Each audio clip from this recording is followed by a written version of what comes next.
Hello, everybody, and welcome back to the On the Diamond and Into the Deep podcast. As always, I am your host, Mahal, and today we are recording on Wednesday, May 7th.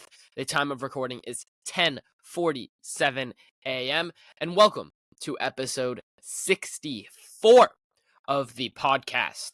Mariners with a big win last night, so we will be talking about last night's ball game as they won Game 2 against the Oakland A's with Emerson Hancock on the mound by a score of 5-3. We will then talk about Mr. Bump today, Bryan Woo himself, and the season he is having, and truly why it has been unbelievable and been a massive factor in the Mariners having so much success. But to begin with, let's talk about the Mariners winning Game 2 in Sacramento. Let's go. Last night, Mariners, A's 5-3 win for the Mariners. It was not looking like a win, though, as we headed into the top of the ninth inning. Very solid game all around. Some unlucky batting average balls in play. BABIP luck. A lot of hard hit outs. Randy Arozarena is the first name that comes to mind for me with that. But the Mariners got started off real quickly. They scored a run in the first inning on a Julio Rodriguez home run to right center, and he had a pretty good game actually overall. 3-hit game for Julio. He did not strike out at all. Hopefully for me, at least, I'm hoping that sort of leads to some consistency and a Julio that we can all enjoy watching and be more confident in, because that would go a long way to the Mariners continuing on their success that they began the season with. Again, yeah. So Julio Rodriguez, solid game. We'll see what he does today. He's back in the lineup. He's hitting 3 again today behind Jorge Polanco and JP Crawford. But the Mariners, they forced Oakland to use 5 relievers again. I talked yesterday about how it was going to be a battle to see who could use less bullpen arms, who could have their starter get deeper into the game. And on that, the Mariners won that battle pretty handily. Emerson Hancock made it through 6 innings. Springs only went 5. So you won that matchup by an inning. The question I have is, why was Hancock taken out after 6? He had gone 6 innings with just 2 runs given up, and those 2 runs were only given up because of a couple leadoff walks. And if he had stayed away from those leadoff walks, he's through 6 innings scoreless. He was only on 71 pitches. So the question I would ask Dan Wilson is, what was the decision to take Emerson Hancock out at 71 pitches after 6 innings? Who made that decision, and why was that the decision made? You know, you had used 5 relievers the night before due to the extra innings game and due to Bryce Miller not getting through a ton of innings. So why are you taking him out at 71 pitches when he could easily get into the 7th, go through the 7th, and maybe even into the 8th? Was it a type of thing where you didn't trust him to go through the lineup one more time? That's the question I would ask. But you know, that's not a question we're necessarily going to get answered. But either way, really solid start from our Emerson Hancock, and he's been nails lately. I mean, you just want to talk about Emerson Hancock. Like I said, he's been nails. He's been clutch. And he's been stepping up with Logan Gilbert, George Kirby on the IL, and they needed someone to step up in their absence, and he's done it. The question is, for me, can he continue it until those 2 guys get back, and can he give Bryce Miller a breather, who seems to be needing it pretty badly? And if he can do that, this guy has been a massive piece of the season already, and he would continue to be a piece. And he's not being talked about enough. He's been really underrated as a part of the Mariners' success. He's been really a key to the Mariners' success. You're not winning all these games, even with the offense doing what they're doing, unless you're getting good starting pitching.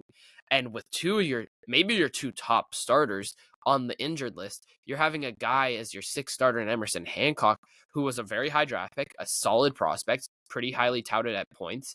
He's stepping up, 3 straight quality starts. And if not for having only 5 innings thrown against Cincinnati in the 4th start, he would have quality starts in all 4 starts since coming back after being optioned after his first start of the season. He's been really good lately. I mean, you want to go through those starts. 5 innings, 2 runs, 4 strikeouts against Cincinnati. That's the only non-quality start. After that, he heads to Boston in a ballpark that's really difficult to pitch in. 6 innings, 2 runs, 7 strikeouts. He then faces... who did he face in that next one? Let's see. Either way, 6 innings, 3 runs, 4 strikeouts for Emerson Hancock. I mean, the guy is truly on a rockin' and rollin' train. I mean, there's not really another way to put it. Like, Emerson Hancock has been a guy for the Mariners that they needed. He's been clutch. He's been a solid starter. He's not really looked like a sixth starter. As a sixth starter, you're wanting a guy to maybe get through 6 innings with 3 quality start, is something that you're going to be taking every day of the week. And you're expecting that guy to get through 5, 6 innings on 4, 3, 4, maybe even 5 runs. But Hancock has been outliving these expectations. He faced Boston, like I said, 6 innings, 2 runs, 7 Ks. He then comes back to Seattle, faces the Angels for a start in Seattle. 6 innings, 3 runs, 4 Ks. Then last night, 6 innings, 2 runs, 4 strikeouts. Or 2 strikeouts, sorry. He only walked 2 guys. Like, he has been a really, really solid starter for the Mariners out of the sixth guy in your rotation spot. And obviously he hasn't necessarily been the 6th man the entire year because of injury. That's why he's here. But it's a big deal anyway. You know what I'm saying? It's really, really positive to see. And if he can keep it up, not only is he a very valuable depth piece, but maybe at some point he's a trade piece, or maybe you're able to feel more comfortable trading one of those other starters, whether that's Luis Castillo, or one of the younger guys. Probably not one of the younger guys at this point, but he's been really solid. He's been a guy in your pen or in your rotation that's been really solid. And maybe even after this, you go and send him to the bullpen, and now he's a long reliever type for you for a little while, and you can have him come out of the pen, eat a couple innings when you need him to, or maybe you send him back to Tacoma. There's so many different options here, and to have a 6th starter that you can maybe feel confident in is really, really valuable, really, really good to see. Continuing on last night's game, though, what the Mariners struggled to do last night and why they gave up 3 runs. Obviously, there were the 2 leadoff walks, but Brent Rooker, Tyler Soderstrom, Miguel Andujar combined for 8 out of the 10 hits for the Oakland A's. Now, you kept Lawrence Butler quiet, who went 0 for 5 with 2 strikeouts, but Brent Rooker, Tyler Soderstrom each had 3 hits. Miguel Andujar had 2 hits and 2 RBIs. So if you can keep those guys quiet today, you're going to be able to find success. Out of the runs scored, 2 of them were by Rooker. Out of the RBIs, all 3 were by Rooker and Andujar combined. Okay? It's crucial, absolutely crucial, that you keep those guys off the bases, you keep them at bay, you get your outs. What the Mariners were better at last night was keeping the 9-hitter off the base paths, keeping the leadoff hitter off the base paths. Nick Kurtz got on base a few times, but what you got to do to find success is keep the bottom of the order at bay so that there aren't a ton of runners for the top of the order, and then do what you can to keep the top of the order in control. So keep Rooker off the base paths. Keep Lawrence Butler's a big one. If you can keep him off the base paths and his speed off the base paths, you're going to be positive. Can you keep Tyler Soderstrom at bay? Can you continue to not give up home runs? And Bryan Woo's been really good at that. He's on the bump today. Can he continue that even in a little bit of a Mickey Mouse ballpark? But that's the question I'll ask. They struggled to do it last night. They almost lost the game because of that. But, the guy that you are expecting to be your guy, Cal Raleigh, he comes up clutch again. Cal Raleigh, pinch hit, RBI, 2 RBI single in the top of the 9th. This guy is the definition of clutch. You're giving him an off day, and you're like, okay, maybe we'll call on you if we really need to. They call on him. 9th inning, he comes up clutch, drives in a couple runs, gives the Mariners the lead. They then get another little base knock. I believe it was Dylan Moore that got that next base knock to drive in another run to give you a 2-run lead. And then you bring in the man, the myth, the legend, Carlos Vargas, who gets his first career big league save. And he has been huge for the Mariners in the bullpen. Absolutely massive for the team. And the fact that you have a guy that has been all caps filthy out of the pen has been huge. And again, all caps filthy is what this bullpen could be by the All-Star break. This Mariners bullpen needed a guy to step up kind of out of nowhere and be a surprise leverage arm like they got in 2022, 2021, a little bit in 2023.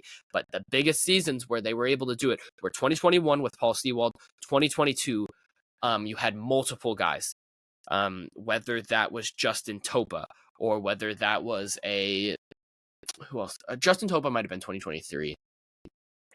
Who do they have? They had guys. Penn Murphy. Penn Murphy's a prime example of it. You need guys that you can go throw out there in the 7th, 8th inning, even sometimes in the 9th, that are going to be clutch, that you're going to be able to trust. Eric Swanson, that's the name. Eric Swanson was the guy in 2021. You got to be able to trust your guys, trust your defense, trust your pen. And when you have a pen like the Mariners have right now, huge. And you're looking at this all-star break bullpen, and you're seeing Andres Munoz, Matt Brash, Gabe Spire, Carlos Vargas, all at the back of the bullpen. Then you got a guy in Jackson Kowar who at spring training last year looked truly filthy, looked like he was going to be a high leverage reliever for the Mariners. You then have Colin Snyder, who's been really good. You have Trevor Gott maybe coming back from injury. He's been a little bit of a leverage reliever, been a guy that you can throw out there in the 7th comfortably. You have Eric Bazzardo, who has been pretty filthy this year. You have so many guys that you can sort of swap those last 2 spots with Gott and Bazzardo, and even that 3rd spot with Snyder out. But that top, 5? Munoz, Brash, Spire, Vargas, Kowar could be absolutely disgusting. And if you have those 5 guys, your bullpen is in great shape because you say it's a 3-game series. Game 1, it's a close game. You need 3 innings. You go Spire/Brash, then the other one in the 8th. Then you close it out with Munoz. The next day, you're like, okay, well, we need a couple of these guys down. You're going 3 innings again. Kowar, Vargas, and maybe you're going with one of Munoz or Brash to cover that last one. Or maybe you're saying, okay, Vargas, can you go close the game? And you're going Snyder to Vargas, or Snyder to Kowar to Vargas, or whatever. And then you have game 3, and you can throw any of those guys back out there. You could go, if you need 4 innings, you could go Vargas, Spire, Brash, Munoz. It allows you to do things with your bullpen that this Mariners bullpen hasn't been able to do since really 2022. And even then, this would be an even better bullpen, I think, than that would be. And that's without any additions. That's with in-house additions. And that's with guys. Maybe you still see some guys step up and be bigger than what they've been so far. Maybe you have Casey Legumina continue to step up and he's in the bullpen and you can trust him in the 7th inning comfortably. Or maybe you still have Trent Thornton back there. I really hope not, but maybe he's a guy you still have back there. You have so many different things you can play with in that scenario, and it's so good to see. Last thing on last night, Randy Arozarena, his BABIP this year has been incredibly unlucky. If you want just numbers in terms of numbers that he has back of the baseball card numbers, how I'm going to put it, and expected numbers, I mean, it's eye-popping. Just last night, 105, almost 106 mile an hour line out to center. The expected batting average on that, 590. He then, a couple at bats later, I actually don't know which one of these was first, but another at bat, 98 mile an hour line out to center. The expected batting average on that, 450. His batting average this season is 218. Expected batting average is 244. And we talked about this last week. And if you want me to go more in depth with that, I did talk about it, like I said, last week. I believe that was episode 62 or 63? 61. Episode 61, if you want to go listen to the breakdown on Randy Arozarena toward the end of the episode.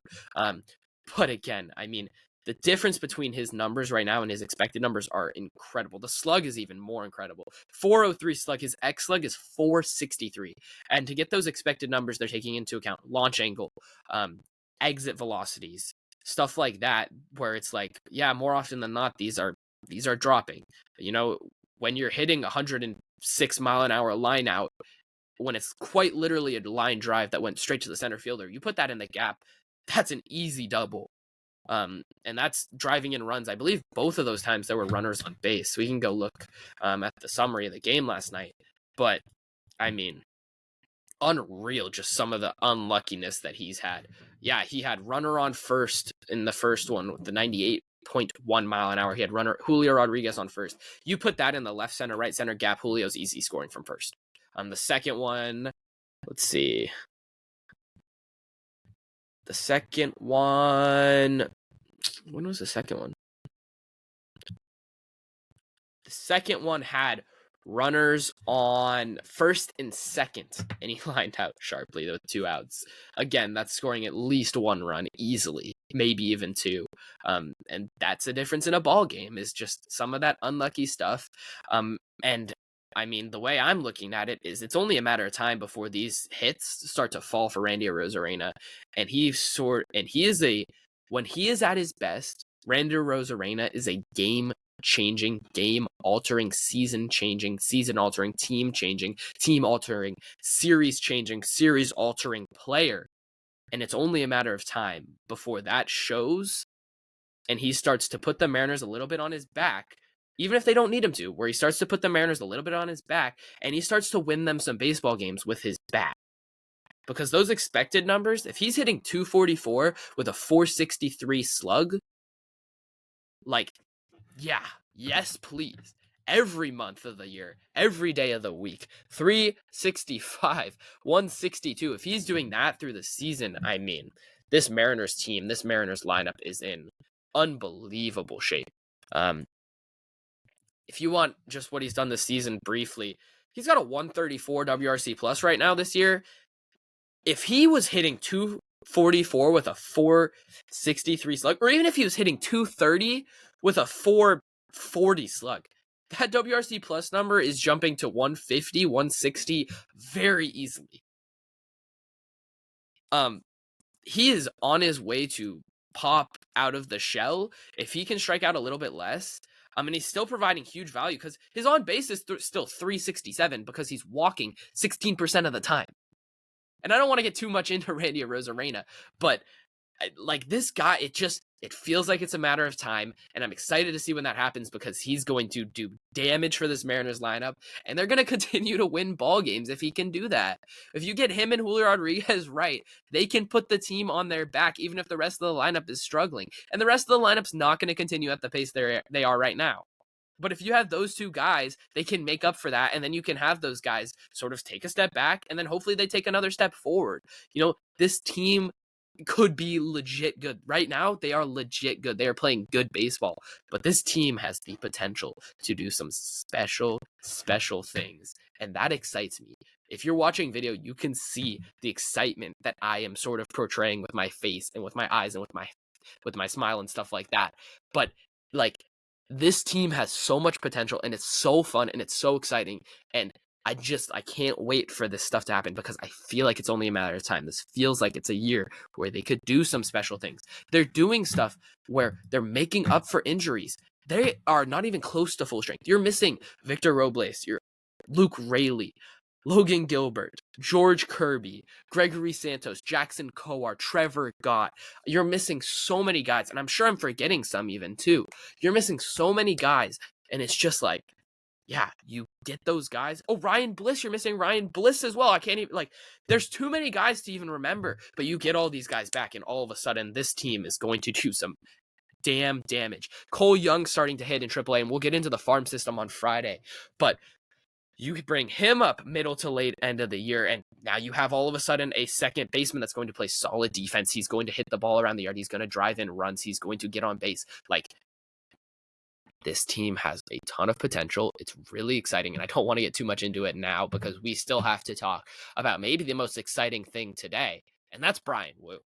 Bryan Woo, you want the numbers on him? 2.58 ERA, 2.74 FIP, 2.65 xERA, 3.50 xFIP.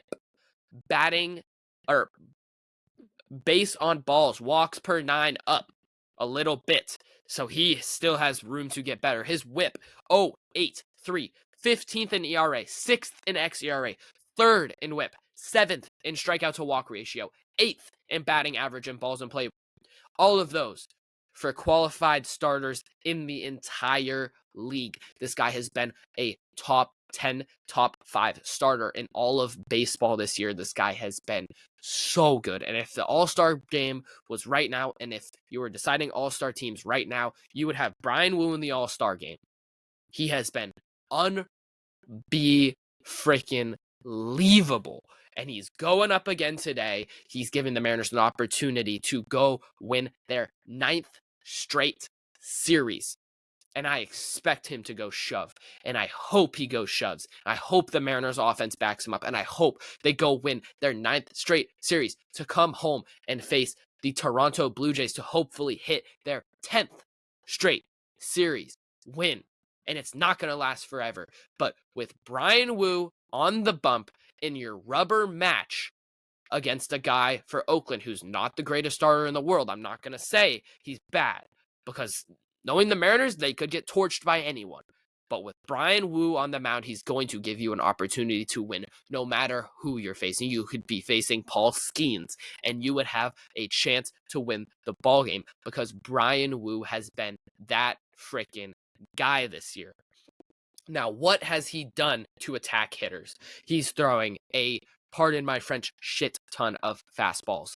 45% four seam, 24% sinker. He's just egging hitters on to hit his fastball. If you want the numbers on that together, that's 69% fastballs compared to not very much of anything else. And if you're not able to hit the fastball, you're going to have a problem. You want the numbers. 95.7 miles an hour average on the four seam, 95.2 on the sinker. If you want the numbers on the four seam, just 3 extra base hits against it all year. 148 batting average against, 187 expected batting average. You want the slug? 262 slug against, 371 X slug. 32% whiff against it. His fastball has been torching hitters. Nobody's hitting it.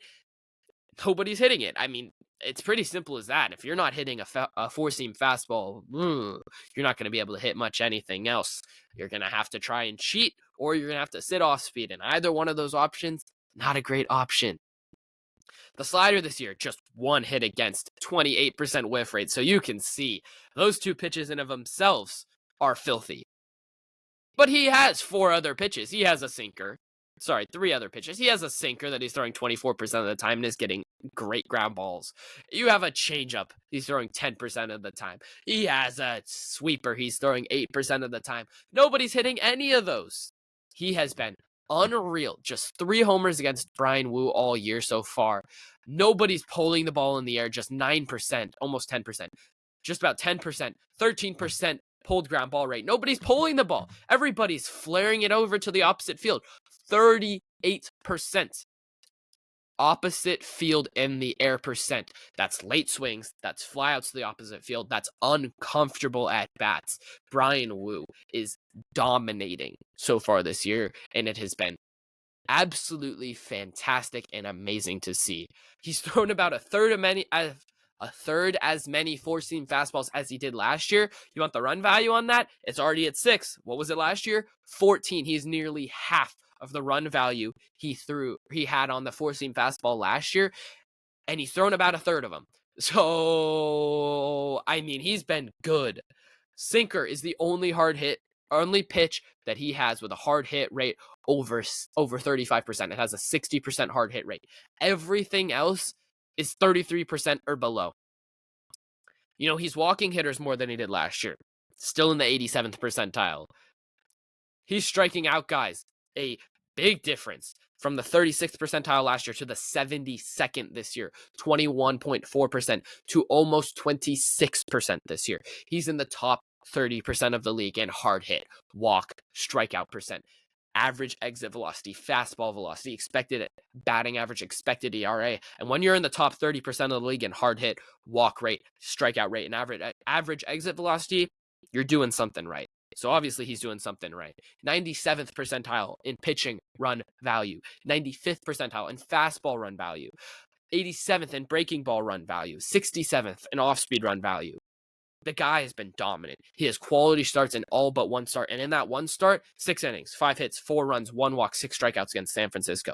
He's eating innings. He hasn't thrown under 6 innings in the entire season. Other than that one start against San Francisco, 32 1/3 innings, 7 runs, 32 strikeouts, 6 walks, 20 hits.